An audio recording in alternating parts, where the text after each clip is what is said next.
ওই দেখে শালা হারাস না হ্যাঁ তোর গোল কানের মধ্যে মারুম রাস্তাতে মোবাইল টিপতে দিতে যাস ওই বড় ভাইরে ফোন দেনি হম আমি হ্যাঁ বড় ভাইরে ফোন দিব তুই ডরাস আমার চিনস তুই আমারে হ্যাঁ তুই খালি খারো 1 মিনিট খারো 1 মিনিট খারো আমি বড় ভাইরে ফোন দিতে যাওনি খারো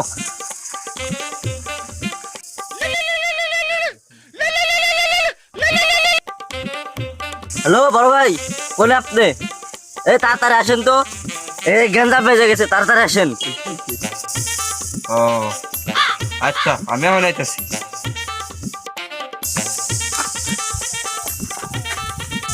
রে ছোট ভাই কি হইছে? ওই যে বড় ভাই বলতে এই বড় ভাই দেখেন তো গেঞ্জাম বাচ্ছে ওই তুই আমার ছোট ভাই মারছত কে?